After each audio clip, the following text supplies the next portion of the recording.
The story continues where there's a conflict as far as a party that's going to happen at the same night. Of course, Ruben had to choose between his barcadas, his friends. Right? And of course...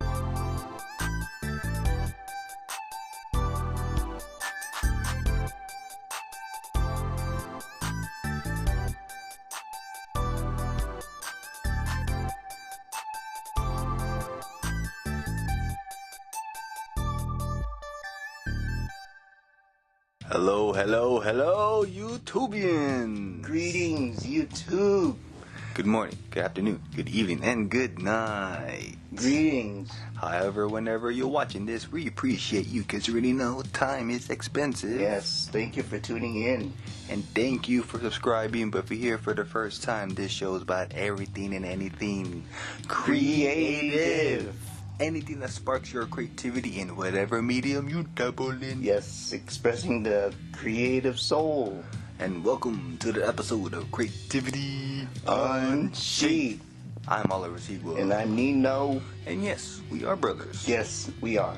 And this is the show where we feel. And this is the show where we feel, why not, right? Why not you?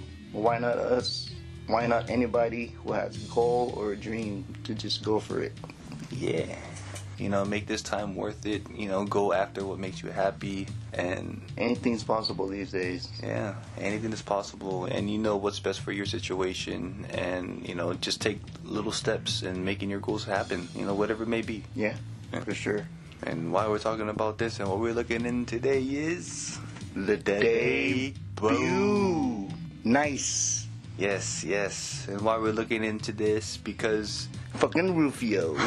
Dante Basco. Hell yeah, man. If you guys don't know who this gentleman is, then you missed out on a lot of awesome things in pop culture. Yeah, man, he's like an under the radar. Well, not really, but he's an icon. Yeah. You know what I mean? Yeah, for real. Yeah, Pittsburgh, California native. Yeah. I mean, from Rufio to Zuko of Avatar Last Airbender. Fucking Perfect Weapon, Blood and Bone. Faking the Funk. This guy has a career. Dude, prolific. Yes. And he's only going to get better. And why else we're looking into this movie? Because it was independently made. Yes. You know, the little movie that could, and it's made itself known, that represented the Filipino-American experience. Yes. In this coming-of-age story, we're getting Ben Mercado, a talented artist, you know. Mm-hmm. But of course, he has a strict father who wants him to go be a doctor. Right. And he already has the plan set for him. The path is already paved. Yeah. Already has connections. Right. Yeah. And he already has full scholarship. Yep. You know, UCLA. You know, but he has different ambitions as far as he wants to be an artist. He loves comics, it seems, because he works at a comic book shop. Yes. He was able to save his money while working at that comic shop. Yeah, and sold his collection. Right, to the same comic shop. To the same comic shop. And this comic shop is run by a guy named Dave, who is the father of his best friend, Doug. Nice. And the opening scene, right at the gate, as a comic book fan, there's comics, cool. I definitely want to watch this movie now, going forward. And then knowing that Ben's character is a comic book fan, it's like, right off the bat, again, we can relate with this movie. For sure. And then when we were realizing that he's selling his collection, it's like, oh no. But knowing what the money was going to go towards, like, it was totally understandable. Yeah. Because it totally reminds me of Kevin Smith, how he sold his collection just to film Clerks. Yeah. Right? Yeah, so you're investing in yourself. Yeah, right? Like, betting on yourself. Right? Yep. Because you believe in yourself. Hell yeah. Knowing that you're going to make enough money to buy them all back. Yeah, so, like, as the scene continues, you see his best friend, Doug. He's going through Ben's collection, and he's just, like, amazed, like, what's in there, like, the gems. Yeah. You know, he mentioned, like, X-Men 94, Hulk 181, which being the first appearance of Wolverine. Yep. And then, Uncanny X-Men, first appearance of Gambit. Right, 266. Yeah. You know, it's like that scene in particular really made us want to get back into collecting. Yeah. You know, it's like it was at that right time, the right spark.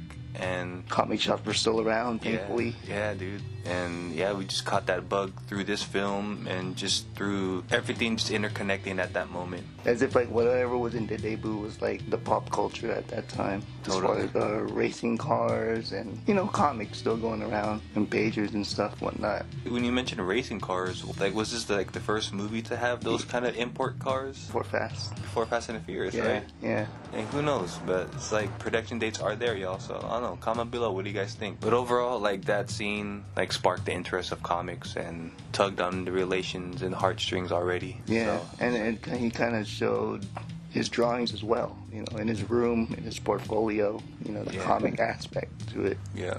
The story continues where there's a conflict as far as the party that's going to happen at the same night. Of course, Ruben had to choose between his barcadas, his friends.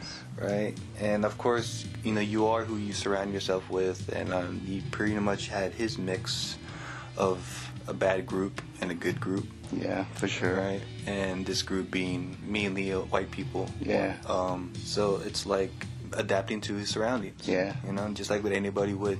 Because one part is his white friends where he feels like he belongs and that he finds camaraderie. Yeah. Compared to his sister's party where it's family, but he kind of abandoned the Filipino culture. Yeah. He didn't really explain it, but you can just see in this movie that he was embarrassed. When his two friends, Rick and Doug, right, finally got to visit his house. According to Rick and Doug, he never really invited us. Yeah. But in this case, actually stepped in for the very first time after how many years in their friendship. And I just really wonder. Yeah, for sure. It was a great school thing, man. The story continues where that same night, he had a fight with his dad, and that he was supposed to help out with her sister and help out with the practice that was going on at the house. Yeah. And they preparations for the party. Yeah, because the next day was the party. Right, for sure. But of course there was a fight because he was so into his work. You see him inking. He's drawing something, and he had his headphones on. He's in the zone. He's in the flow. Flow state. Sure. But of course the dad, Roland, who's played by Triso Cruz III, right? Mr. Triso. And of course him not understanding what art is or what drawing is in that time and the possibilities. Right, it didn't seem lucrative for him. Right. Ironically, his father Roland, who's an artist himself and who happens to be a singer. And he had a band and everything in the Philippines, but of course he had a strict father himself. Right. And Roland chose music over higher education, and his dad just kept giving a hard time about that because coming from another country and just trying to adapt to the American way. Right. Yeah. So the story continues where his sister Rose persuaded him to go to her party, be with the family, right? Just be a part of her celebration. And what made that happen was their game of basketball. It's like they had their little brother sister moment, and even though Ben won, it was just that love that he has for her that, all right, it's your birthday, why not? Yeah, he agrees to go. Which causes conflict for this night that's going to change his life. Yeah, fork in the road. Exactly. But the story will continue where the resentment and the conflict is still boiling between Ben and his father, Roland. You see they're trying to avoid each other at this party. And, just trying to make Rose happy. Yeah, they don't want to ruin it. Right. So, drama. And then when Ben and his family were greeting everybody at the front door, here comes the antagonist. Right, Ben's antagonist and old friend Augusto. Nice. All right, who all used to hang out, as a barcada. Yeah. But of course, Ruben leaving and choosing his white friends. More chill because Augusto's always like troublemaker. Right, always want to fight people for whatever ego. Yeah. What's a cool notable mention that Augusto is played by his own brother Darian Basco. Nice. And a couple other Bascos as well in this movie. Yeah, and like Augusto's friend is also a Basco himself. The younger brother. Yeah. And even the conscious character is a Basco brother as well. Hell yeah. Alright, so yeah, again, family affair. Yes. Alright, and here comes Lolo Carlos. Ooh, played by Eddie Garcia. Man, what a cast. Yeah, man. We forgot to mention that Ben's mom, played by Gina Alahar. Gina Alahar. They hold weight when you see these actors on screen, right? It's like an authentic Filipino movie. Dude, seriously. And it's like, for a Filipino-American film, we get legends. Yeah, independent at that. Right? I mean, okay, those in the Filipino community who know these actors, and for what they've done. And again, for this movie, the debut was like, it's definitely ahead of the time, man. Yeah, but for real. It's an awesome etching in time because of these great actors. You know what I'm saying? Yeah. So the story continues where Lola Carlos comes in, and he finally gets to see his grandkids, Rose and Ben, and his daughter-in-law. Right. They all greet him because he came from the Philippines just for this celebration. Yeah, man. Long way. Dude. 16 hours. Sheesh. Man, he had like major jet lag at that point, so he had to, recharge and I guess get used to California time. For sure. Also mentioned when he comes in, what he's wearing is the Barong Tagalog. Ooh. That's pretty tight, right? Yeah, for sure. Right, and the history of what that ties to. Yeah, not a suit, a barong. That was pretty good. It's awesome though. And at this point, Ben is so far gone and away from the Filipino traditions that he doesn't know how to mano his lolo. He doesn't know how to bless, if you know that Filipino tradition, or maybe it's extension from another culture. Who knows? Comment below if you guys know about that. And I think what was the more intense scene was when Roland and Lola Carlos see each other. And you would expect more love and happiness, but it's like you see drama.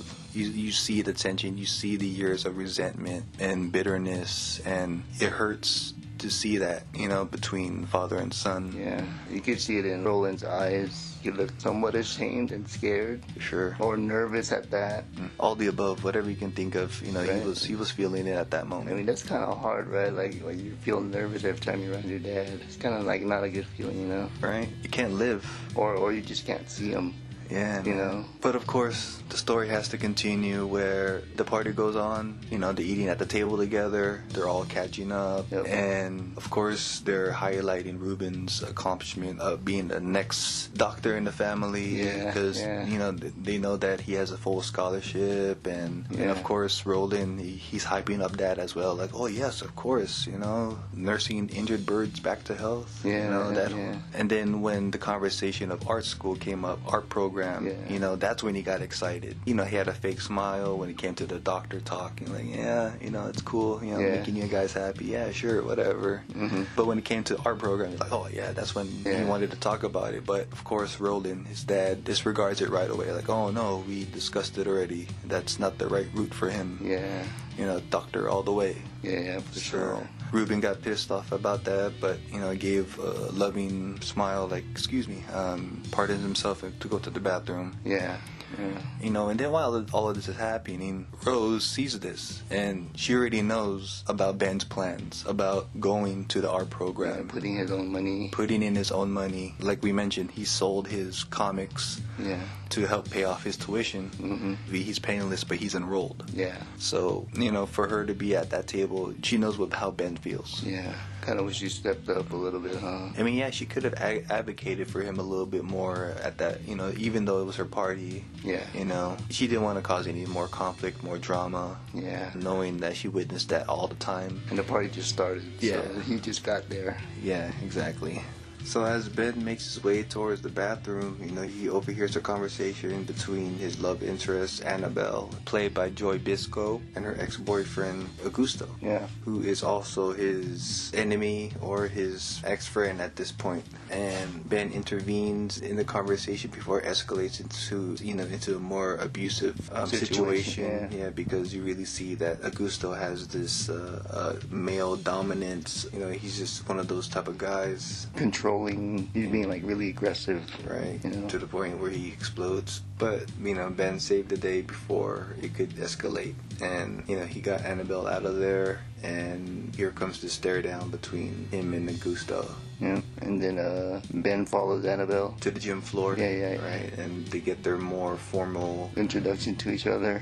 And something sparks between them because Ben was smitten by her looks. Right, because he's just so used to white girls, but just something about the exotic look. Yeah, he didn't know she speak Tagalog. It's wild. It's wild.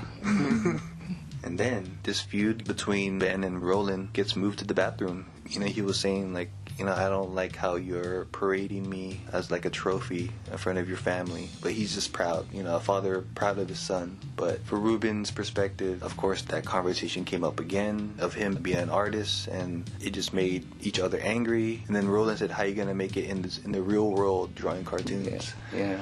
Like later on in this movie, you get to see his portfolio and that he does more things than just comics. Yes.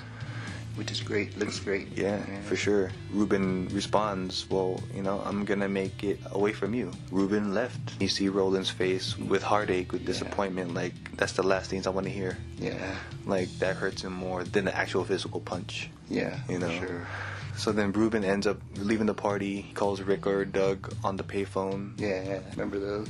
Man, seeing that payphone really predates this movie. Yeah, man. And, like, there's another notable mention, like pagers. Yeah. So, etching a time. Yeah, it's great. So the story continues where she's surprised of where he's going and that he's about to leave, and gives him this whole third degree, like that's your family in there, and just because you hang out with a bunch of white people you think you're better. You're like, so what? You know what I mean? But it's like, you're still one of us at the end of the day. It's like, no matter how delusional of a world you want to live in, you're still what you are. Yeah, for sure. And Ben is left with that thought, with those words, and now he just has to contemplate. Yeah, for sure. The story continues as he watches the performance that his sister put together. It has a lot of influences of Thailand, Malaysian cultures, maybe with a little bit of Indian and Muslim influences there too. Yeah, had it not been for Rick and Doug, who wanted to stay for the performance. Right, because they were interested. Yeah. And you know what? Rick himself, he's not white. He is Mexican, because he mentioned, oh, this looks like one of the dances that my cousins or my sister does. So, that right there really shows that cultural crossover. Yeah, and that's what that is. There is a relatability, but of course it's politics that makes each other go at it. Yeah, political views and religion and whatnot. Right. But in this movie, it really shows camaraderie and that, there's interest, you know? For sure. They're more interested in Ben's culture than Ben is with his own culture. Yeah, and so, they're watching this performance, and Ben looks amazed, and you can probably say it sparked his creative mind even more. Yeah. And how he could apply it to his work going forward, especially with this night that's going to change his life. Yeah, and for sure. At the end of this performance, his friends Doug and Rick, they were cheering. They loved it. Ben loved it, and it's like the nickling. Yeah, dude, it was was cool. And it's like the way it built up with the gongs and it was just cool, man. Yeah, just the dancers. The choreography was really on point. Yeah.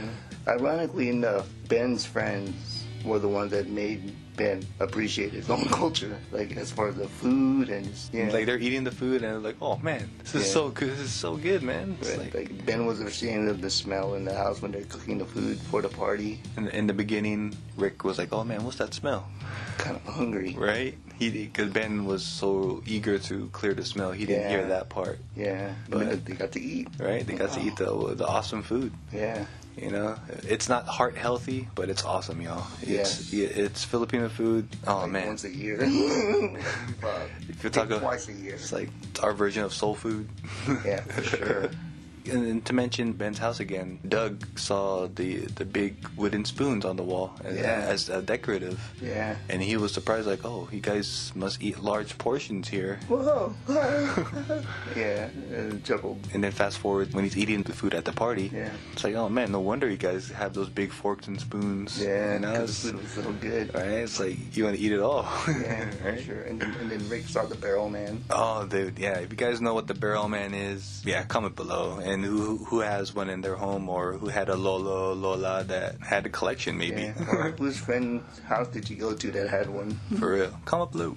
Now this story continues where they get invited to go hang out outside till the real music comes back on, because they're playing music for the adults. They're playing a lot of two-stepping country music. So comment below if you guys have seen those at Filipino parties. Yeah, and Annabelle is Rose's friend. Who also help with the coordination of the dances, and that's why she's here and in this story. Yeah, and she was there when Ben and his dad got into an argument. Oh, yeah, so she got a little behind the scene of what the family drama is about. Yeah, and Ben's vulnerability, So you got to see the real Ben, too.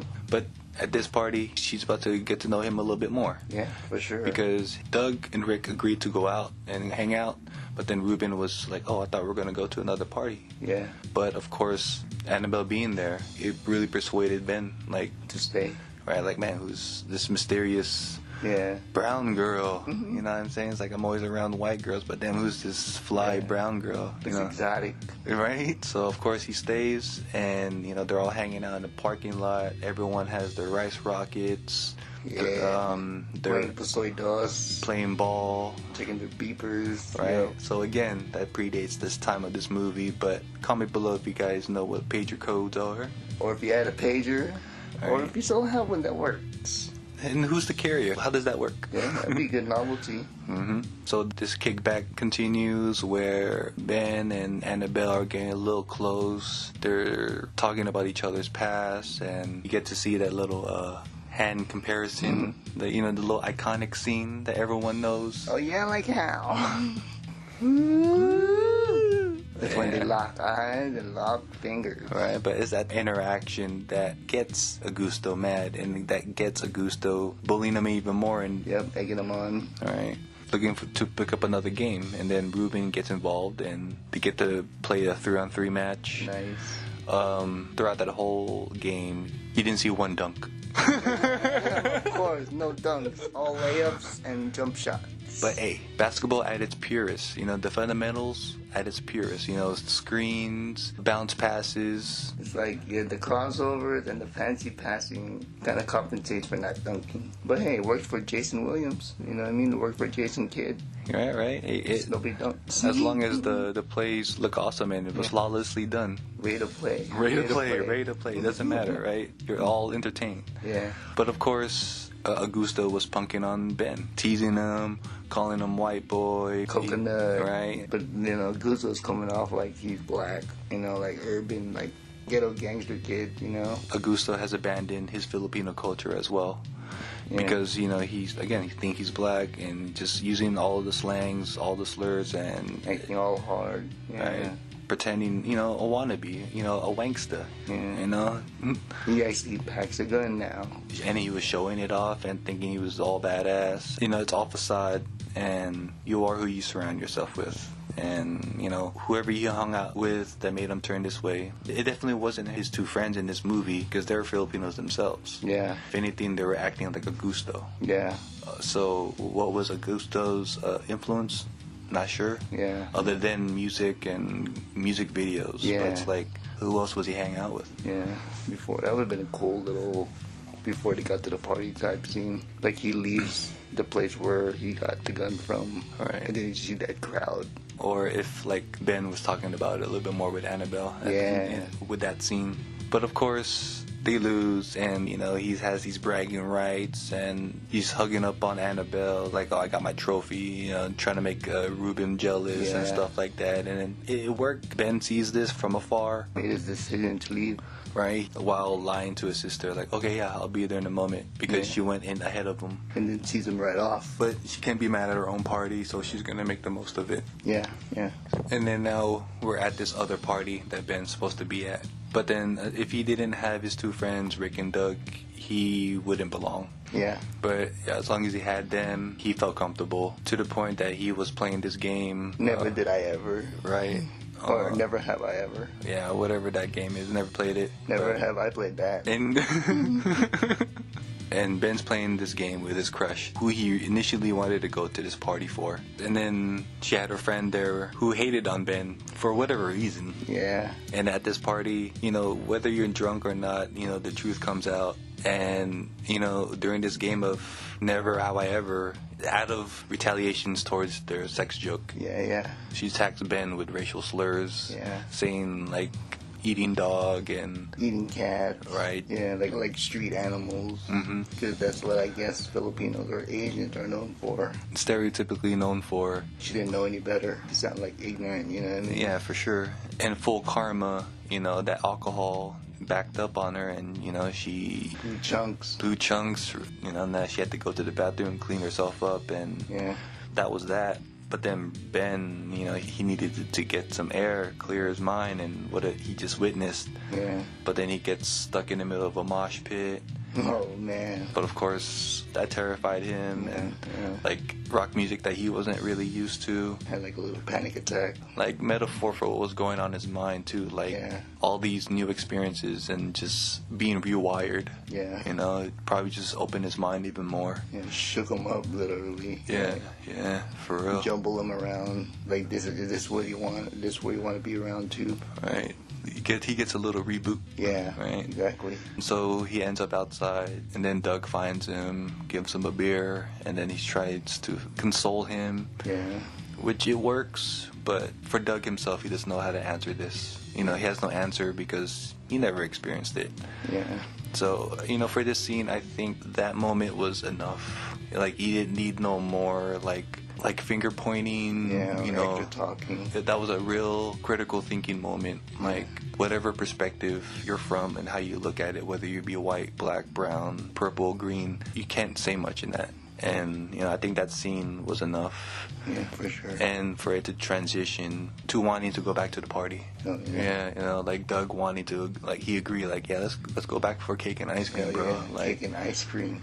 You know, like, take away the white party that they went to, and then just go to Rick or Doug's family parties and see how they live or see how that goes. And it's like, you probably wouldn't see anything different.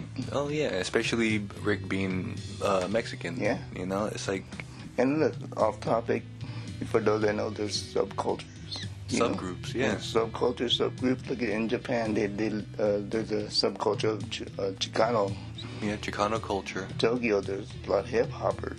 Mm-hmm. Philippines as well, everywhere. Yeah, subcultures. You go to UK, there's a lot of rappers. Yeah. You know, a lot of rockers. Yeah, dude. You know, a lot of culture crossovers. Because they just gravitate to that. Yep. So now they're back at Rose's party, and just in time for Ben to witness his dad's talent. You know, witness his dad singing to his mom and sister, and during this time too, you just see the shame of the dad. Lolo Carlos on Roland. Yeah. It's like, man, my son is talented. You know, like he can actually sing, and then he looks so surprised of how well the crowd received it. Even for Ben, he was surprised. Yeah. You know, just how high he was able to, you know, hit those notes and keep the bravado going. Yeah. Just the whole performance. And which he denied to do and practice the night before. The night before with his band. Right. When he was giving them refreshments and stuff. Yeah. He's like, hey, Roland, for old time's sake, come on. And he's like, nah. I don't do that no more. But he didn't need no practice. It's like, you know, it seemed like it just came natural for him. He had a little liquid courage. Yeah. Hell yeah. You can see it in his face too, in his eyes. He had the Asian glow, if you will. Yeah. So he's a good singer. Probably really is a singer in the Philippines, right? Yeah. So the crowd is wild, and to the point it encouraged Ben to go give his flowers to his sister, and you know he got up on stage and manned up and gave his accountability. Yeah, for sure. You know, he apologized that he should have been there as a brother more for the preparations, the practices. Yeah. Instead of always working for himself or his future. Yeah. You know.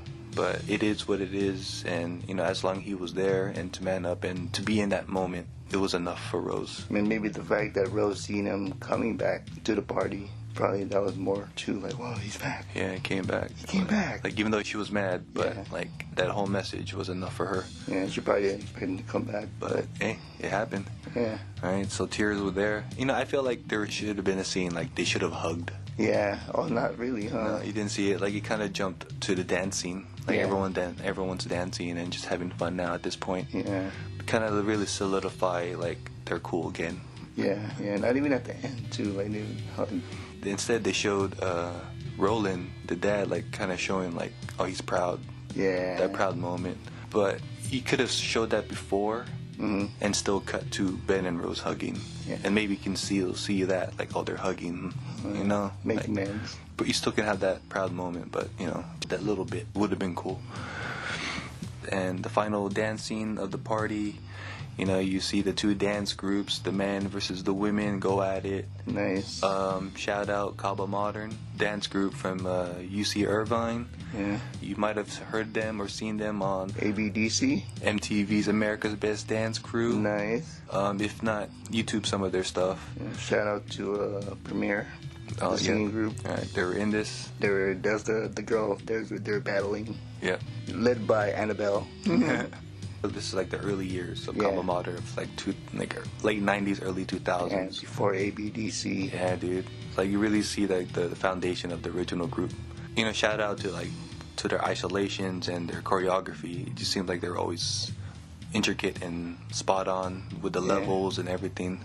Even for a movie like this, the way it was shot and choreographed, like, it was well done, well edited. It was Very awesome. smooth. Yep. Muy smooth. Shout out. Nice.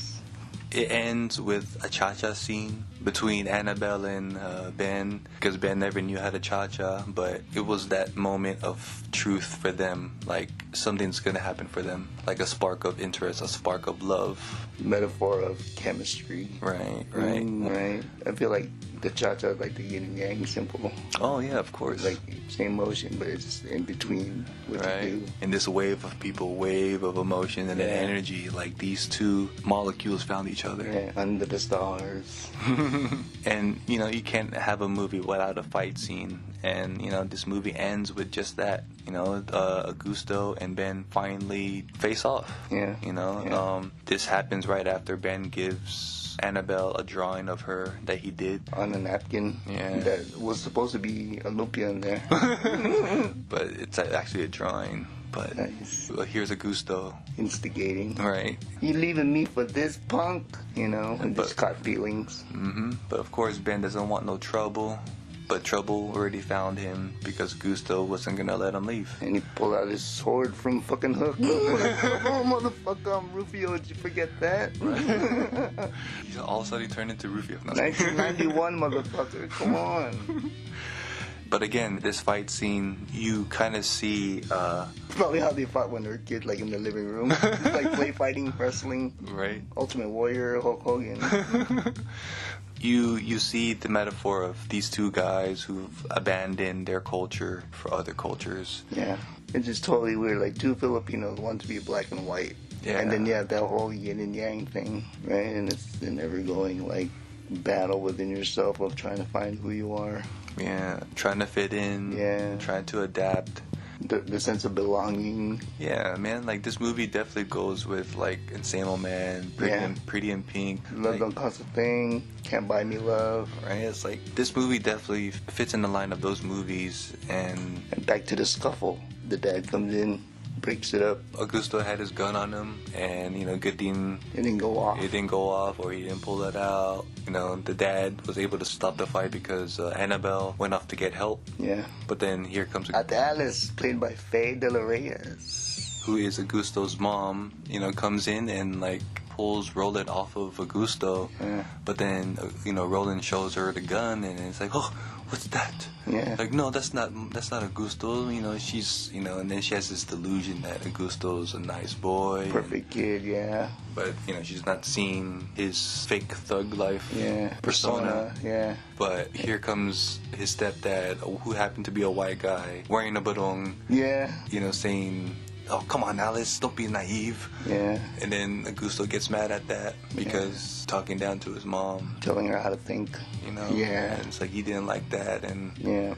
But then Tita Alice didn't like that, so she was slapping Augusto. But it just stopped to the point of embarrassment, and more embarrassment by Roland's dad. Who witnessed the whole thing. Right, from afar. And, you know, was scolding him, you know, scolding Roland for not thinking, you know, being irresponsible. You know, if you weren't up there singing, you could have been here checking people and being disciplined. But no, you chose to... Nonsense. Right. Yeah. But then his brother, Tito Lenny, being there by Roland's side, you know, defending Roland. Yeah. But then, of course, 2 against 1, Lolo Carlos wasn't feeling that. He's like, oh, my kids are disrespecting me now. You know, everyone's liquored up, and, you know, the alcohol is speaking for themselves. But, again, alcohol speaks the truth, and it is what it is at this moment, you know. Lolo Carlos walks off, gets some air. Roland walks off telling Tito Lenny, like, hey, man, I told you, he's never going to change. Dad's always going to be dad. Right? So walks away, sees his kids, and then Ben and Rose having that sense of understanding, that sadness, like,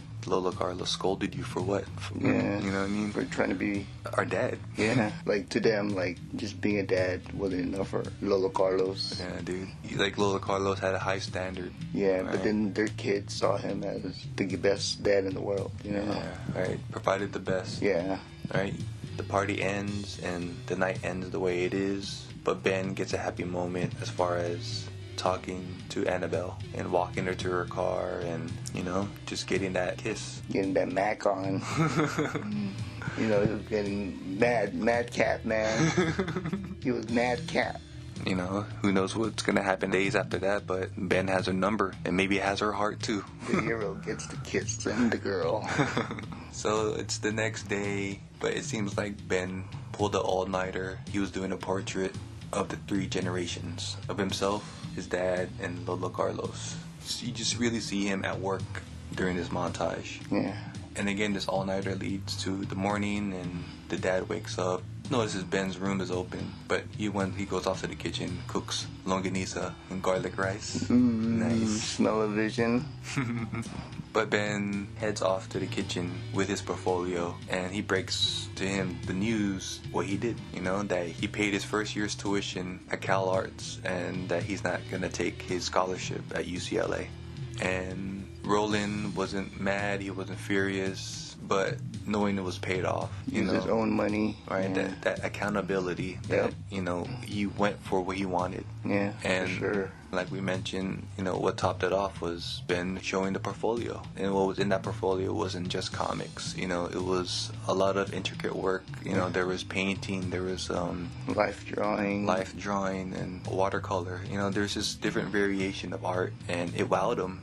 Yeah, and who knows, maybe like what was in his portfolio, he saw it in the comic books as well, you know? Yeah, definitely. You know, maybe like some gaming stuff or like Alan Moore stuff, you know, the surrealism in comics. Right. Not always the muscle stuff. The image comic stuff. Yeah. Inspiring to see that.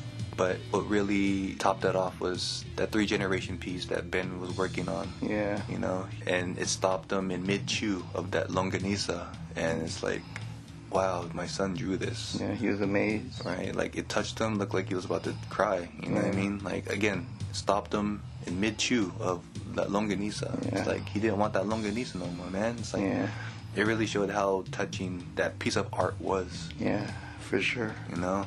And of course, like, he gave Ben a yes, but then he said, okay, I'm going to talk to your mother about this art school. Yeah. You know, but in translations, you know, that's a yes. For sure. You know, for any Asian household or whatever household, you know, it's like your parents showing ego, like, that's that.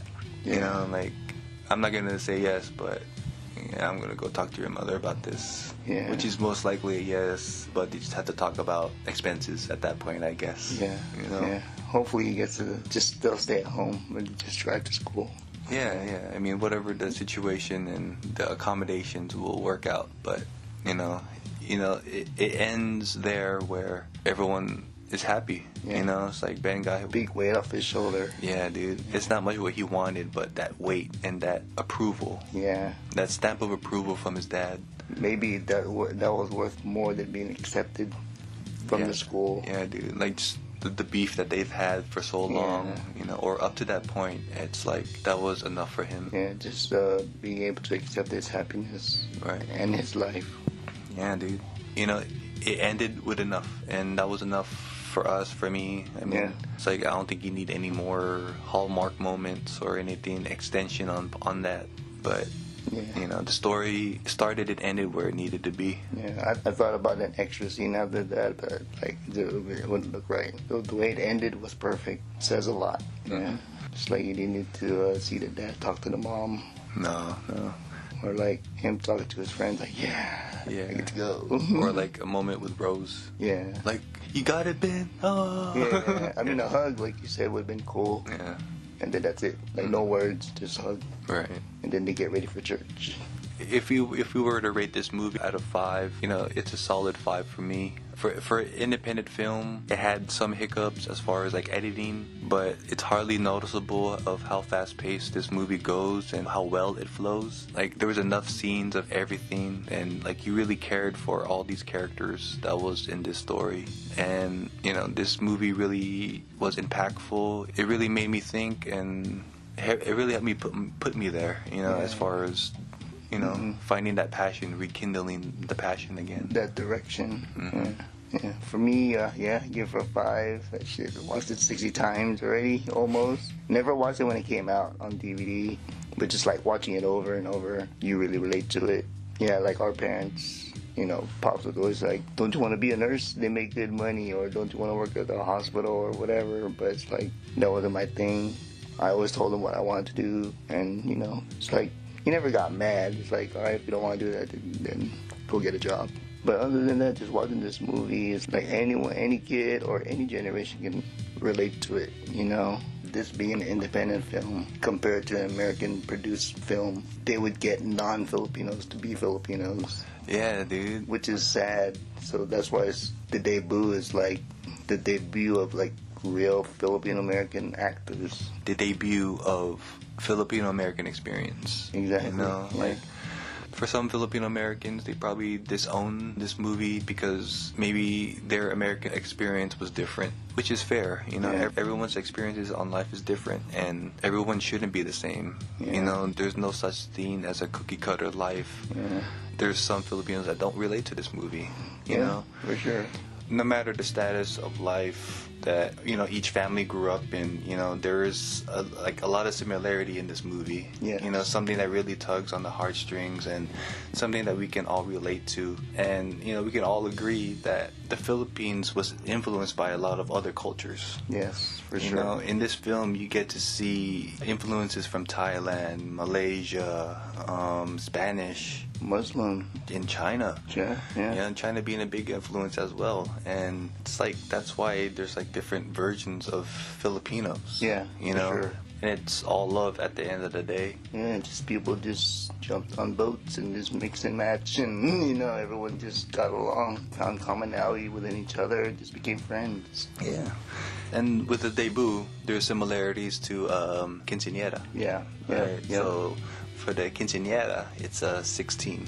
Yeah. Right. 16. And then for a debut, it's a 18. Yes. 18 roses, 18 candles. Mm-hmm. Yeah.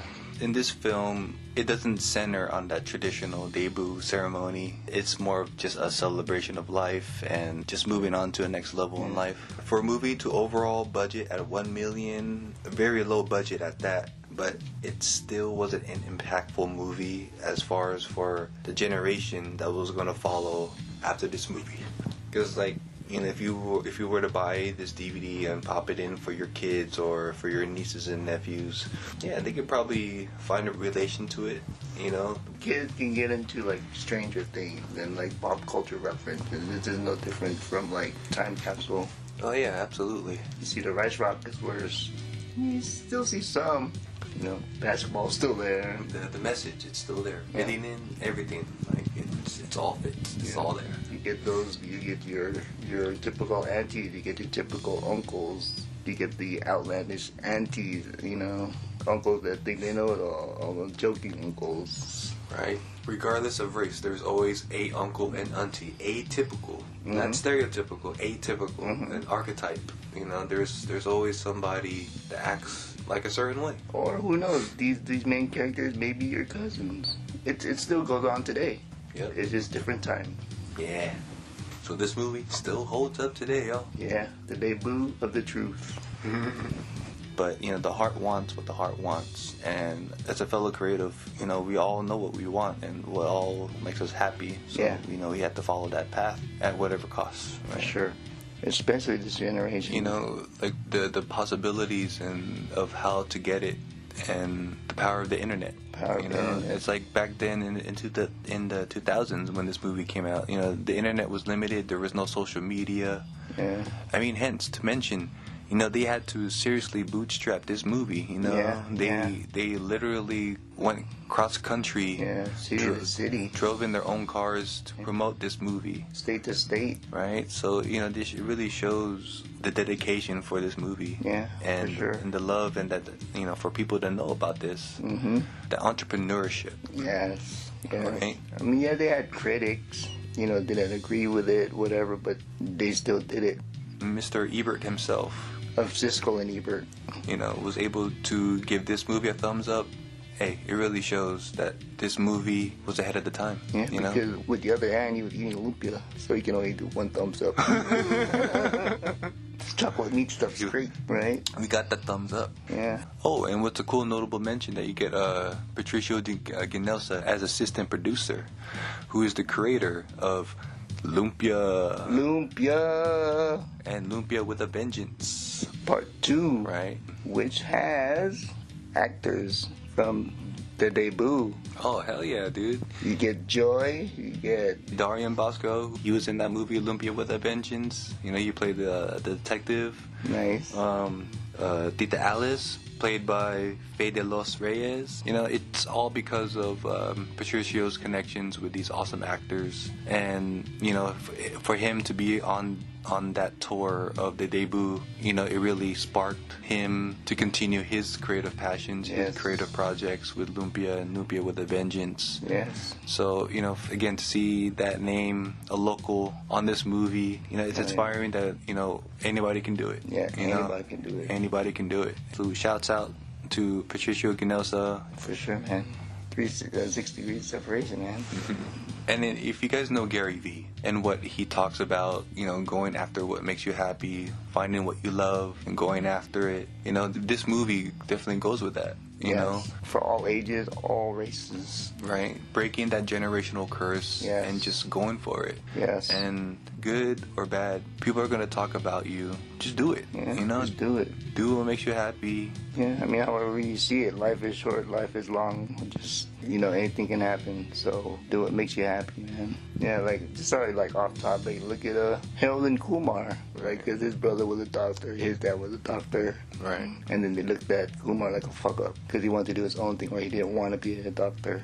Right. It's like he ended up a winner at the end, or however. I mean, in that movie, he was able to show off his surgical skills too. Yeah. Right. Yeah. So, but that's a stereotype of a movie because you know, all stoners are not like that. Yeah.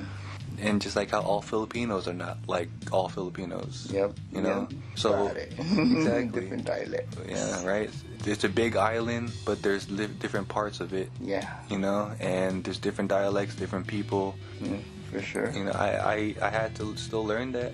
You know? And, you know, movies like this, it really helps with that critical thinking. You know? It really helps with that ignorance. And, you know, I'm going to admit, like, I was ignorant at, you know, some points of growing up, just being around black culture, being around, you know, white people, just different groups. And it's like, in fucking public schools. Yeah, dude. You know what I mean? Or from Catholic to public. Yeah. You know, just getting different experiences from all walks of life. Yeah, perspective as well. Dude. Yeah, dude. That's the main one, perspective. Yeah. And then if you can't get perspective within your own city of San Francisco, then I don't know where else you can. But, like, within a mile, you see everything already. Like, all kinds. You know, again, y'all, you guys have to experience this movie for yourselves. If you guys have your own life experiences, hey, compare them. You know, comment below. What's that relatability movie for you? Yeah. You know, like we mentioned, there was Pretty in Pink, Love Don't Cost a Thing, Insano Man, New Guy, you know? The New Guy, yeah. Right? It's all the same concepts, but like of just that coming of age story. And, you know, this movie is definitely part of that, whether you're Filipino-American or not. Yeah, or Airborne, another one. No, yeah. Just trying to fit in, coming from another state, another city, whatever. But you got rollerblades in that one. Yeah. That brings everyone together. Yes. So yeah, y'all. I mean, whatever bin you guys find it in, however you get your streaming goods. I mean, this is an independent movie again, so it's like you may or may not find it in your local Amoeba, Rasputin's, or Goodwill. You know, maybe eBay. But you know, who knows? However you get your copy, whatever bin you guys find it in, go watch this movie. Yes, has a great soundtrack as well. A lot of Bay Area artists and performers. So check it out. Check it out. And if you don't like color learning home, hey, however you get your streaming goods, check out this movie. Yeah. The debut. Debut. Hell yeah. Alright, y'all. If you reached this part of the episode, we highly appreciate you, and we just like to ask you to like, subscribe, comment below, whatever you like us to look into next. Comics, movies, music, whatever it may be, because we do it all. Hell yes. Because then now we like to end this episode with a motivational quote for y'all, and if you heard this before, by all means, just let this be a self-reflection of where we are today. In the present. And this one is by Kathy Better. And how suiting. Hell yeah. Better. A better life. And it states, life is raw material. We are artisans. We can sculpt our existence into something beautiful or debase it into ugliness. It's in our hands. End quote. Definitely goes with this movie. Definitely goes with being an artist, right? Artisans of all mediums. Yes. You know, Ben took that accountability and took his dreams in his own hands, happiness especially, into his own hands. Yeah. And, you know, him practicing and putting in the work wasn't enough. This school was going to help him push it to the next level. Yeah.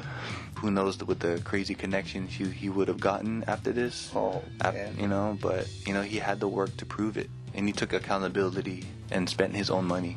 Yeah. And, you know, Roland, his dad, you know, he could only respect that. Had he not, he would have been more harder on him. And I think at that point, like Ben was like, he would have been stuck if he didn't put his own money. Dude, what if he became a doctor and he made all this money, but then became reckless? Dude, seriously. Because of like his daddy's approval, you know what I mean? Yeah. Resentment, you know? Right? That what if? Yeah. You know? Yep. It's a double edge, whatever choice that you make. Dude, what if that fight at the gym between Lola and his dad? Like, what if that opened up Roland to see Ben, like, oh, I don't want you to be like your Lola, so go ahead, go be happy. You know what I mean?